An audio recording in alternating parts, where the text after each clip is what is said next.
The signs at the door say welcome, but in reality, a lot of customers don't feel this way. That's not okay.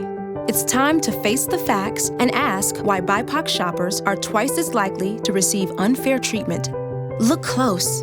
As an industry, we have to recognize the hidden tax that many shoppers pay as a result of racial bias, like feeling judged, ignored, unwanted, or misunderstood, and other forms of prejudice. And 3 and 4 feel marketing is failing to showcase diversity in skin tones, body types, age, and hair textures.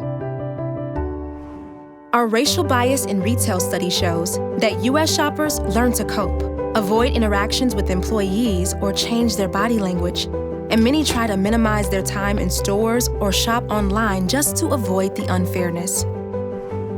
These negative effects don't spare our teams.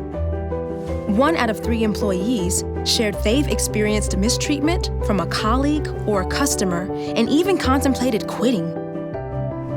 The truth is, when given opportunities, employees who receive diversity and inclusion or unconscious bias trainings agree they are extremely helpful in reducing mistreatment.